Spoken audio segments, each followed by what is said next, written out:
Okay, good evening. We're back with 2 Samuel chapter 20. The Revolt of Sheba. Then a troublemaker named Sheba, son of Beriri, a Benjaminite, blew a trumpet and shouted, "We have nothing to do with David. We want no part of this son of Jesse.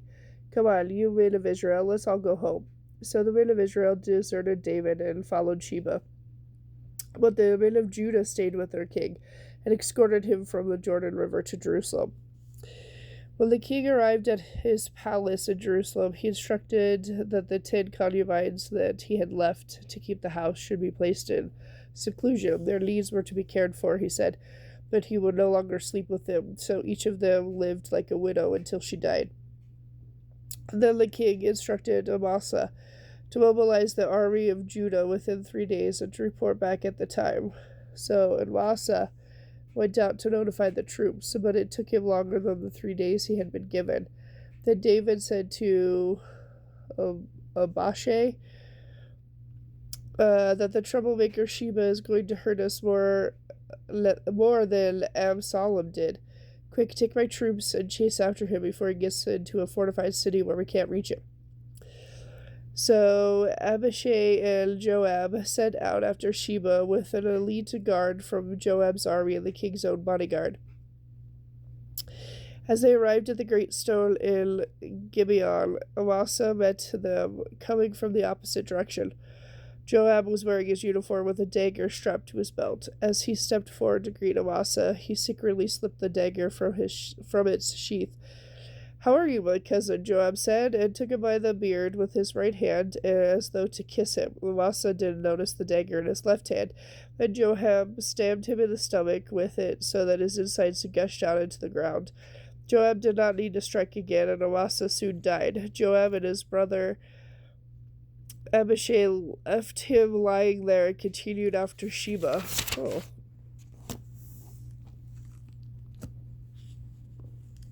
Sorry.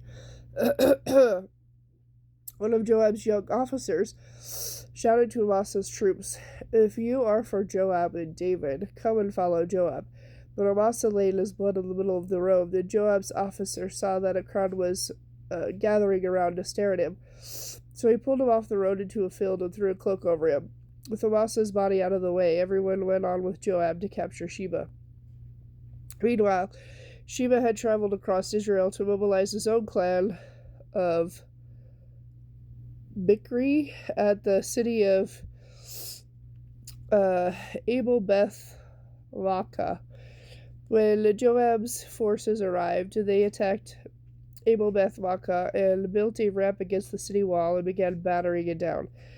But a wise woman in the city called out to Joab, "Listen to me, Joab. Come over here so I can talk to you." As he approached, the woman asked, "Are you Joab?" "I am," he replied. She said, "Listen carefully to your servant." "I'm listening," he said. Then she said, "There used to be a saying, if you want to settle an argument, ask advice at the city of Abel.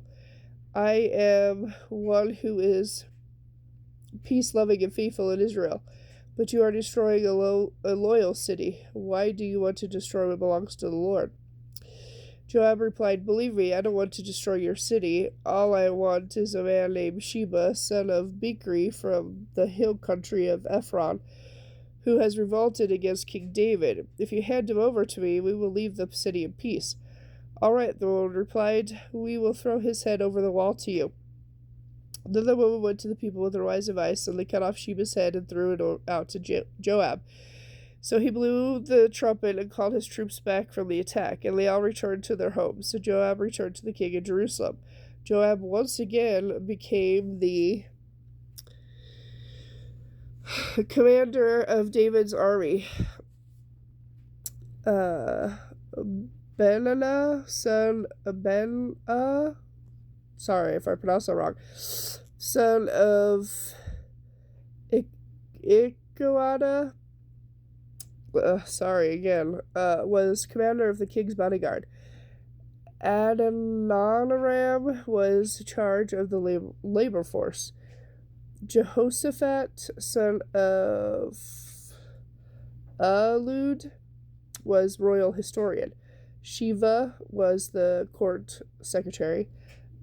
Zadok and Abiathar were the priests. Ira the Jerite was David's personal priest. 2 Samuel chapter 21. David avenges the Gibeonites. There was a famine during David's reign that lasted for 3 years. So David asked the Lord about it, and the Lord said, "The famine has come because Saul and his family are guilty of murdering the Gibeonites." So King David summoned the Gibeonites. They were not part of Israel, but were all left of the nation of the Amorites. Israel had sworn not to kill them, but Saul and his zeal had tried to wipe them out. David asked them, "What can I do for you to make amends? Tell me so that the Lord will bless his people again." "Well, money won't do it," the Gibeonites replied, "and we don't want to see the Israelites executed in revenge." "What can I do then?" David asked. "Just tell me and I will do it for you." Then they replied, "It was Saul who planned to destroy us, to keep us from having any place at all in Israel.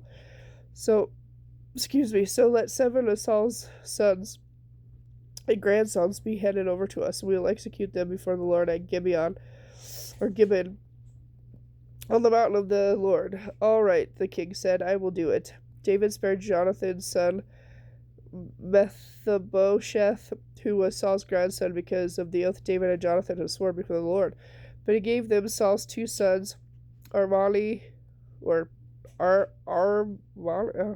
maybe, I don't know, and Mephibosheth, whose mother was Rizpah, daughter of Aiah. He also gave them the 5 sons of Saul's daughter, Merab, the wife of Adriel, son of Barzillai from Meholah. The men of Gibeon executed them on the mountain before the Lord. All 7 of them died together at the beginning of the barley harvest. Then Rizpah, the mother of the 2 men, spread sackcloth on the rock and stayed there the entire harvest season. She prevented vultures from tearing at their bodies during the day and stopped the wild animals from eating them at night. When David learned what Rizpah, Saul's concubine, had done, he went to the people of Jabesh Gilead and asked for the bones of Saul and his son Jonathan. When Saul and Jonathan had died in the battle with the Philistines, it was the people of Jabesh Gilead who had retrieved their bodies from the public square of the Philistine city of Bethshan. So David brought the bones of Saul and Jonathan, as well as the bones of all the men of the Gibeonites had executed.